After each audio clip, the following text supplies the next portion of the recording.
Hey, good morning, y'all. It's your boy E2 Blue coming back at you again. How y'all feeling this morning? So, as I look at things right now, Jerry Jones, of course, we already know that he just says things out. Lately, he's just been talking. We don't know what the hell Jerry's saying right now. Jerry talking about, they're not looking right now at a veteran backup quarterback. Okay. Do you really mean right now, or do you mean like not ever this season? We already know that Cooper Rush and Mike White didn't do a good job in preseason. We've seen that. Of course, Dak looked good. But let me put something in perspective right quick. So you look at what's out there right now. What is really out there? You have a lot of unproven veterans out there. You have some guys that have character issues. And you have some guys like Paxton Lynch. You guys remember Paxton Lynch? The Cowboys wanted him so bad in the draft, they kept talking about Paxton Lynch. Kept talking about Paxton. But I think that they evaluated him wrong because, in my opinion, I think that Dak is much better than Paxton Lynch. Paxton Lynch has not developed good in Denver, and they ultimately let him go. John Elway said himself that they didn't like Paxton because a lot of it was because his work ethic. He doesn't have a good work ethic. Now, you can't say that about Dak Prescott, and you can't say that about Cooper Rush because both of those guys, they are in their playbooks. They make sure that, they study. They do what they're supposed to do. So at least we have quarterbacks on this roster that do what they're supposed to do on a daily basis. We don't have that issue. Now, we still got to take into account that they didn't play well in preseason. Okay, it is what it is. Let me put something else in perspective.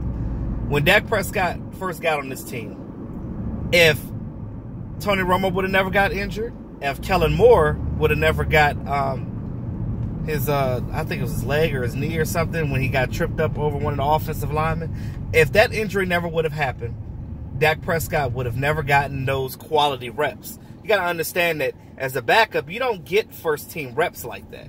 So you get reps as they come. And because of that reason, you're pretty much playing with backups. You're playing with guys that aren't as good as the starting offensive linemen. So your protection is different. I mean, a lot of things change. Your wide receivers aren't the same. In a lot of cases, sometimes you do have a couple of the first-teamers, but not much. A lot of times you're playing with the practice squad guys. So, now, we seen Cooper Rush his rookie year when he came out. We've seen him play better his rookie year.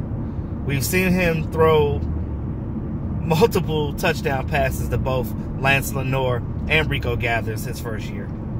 And we were looking at Cooper Rush like, he's definitely going to be a solid backup.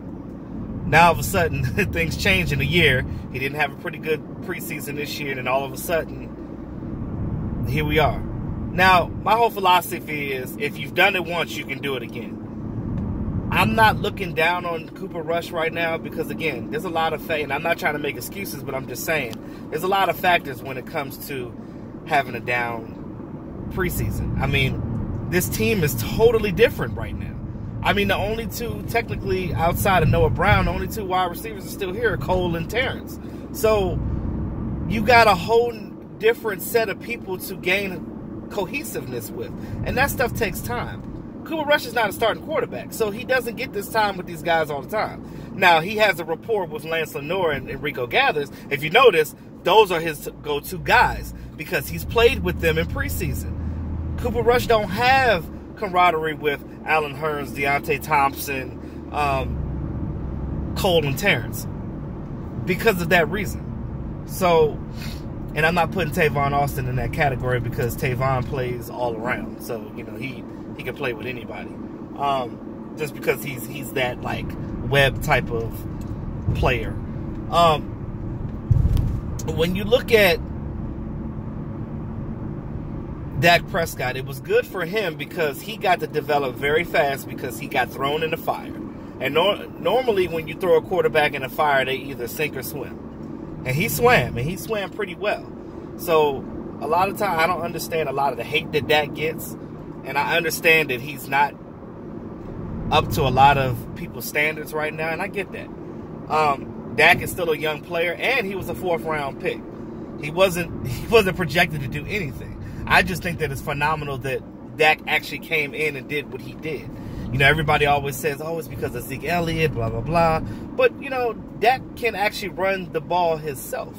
I mean, there's the threat. That's why I said Dak has his strengths. He does have to work on his deep ball, which he has been working on this preseason with his backups and with the new receivers that's on the team right now. He has been throwing the ball deep. I think we're going to see a lot of connections with him and Michael Gallup deep this year. Once Michael Gallup tracks that ball and make sure he, you know, jumps at the right time. So I'm looking at the positive in that. I think that Dak's going to do well. I don't think he's going to suck.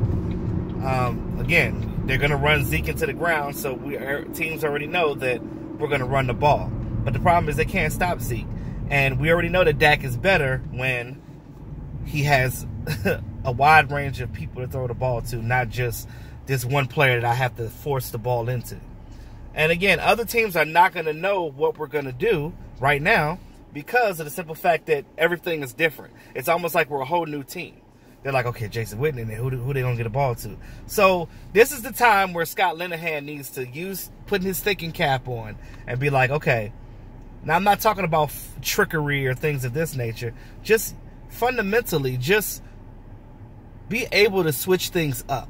And that's the problem that I have with Jason Garrett, because he implements this game plan and he wants his coordinators to stick to that. But you can't do that. You have to be able to adjust in the game. You look at that Falcons game. We did not adjust. And you got to adjust. If you don't adjust, we could go ahead and just hang it up and be like, we're not going to make it to the playoffs. Because we got some teams this year that we playing that are definitely playoff contending team. So we have to make sure that we go out there and do what we need to do as a team and win. Because if we don't win, you can forget about it.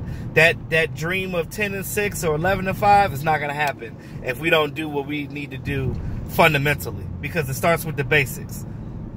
Guys got to wrap up, tackle. None of that shoestring stuff.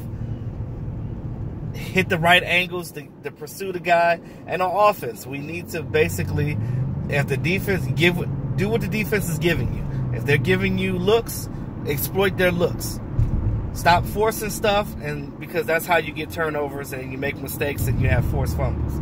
So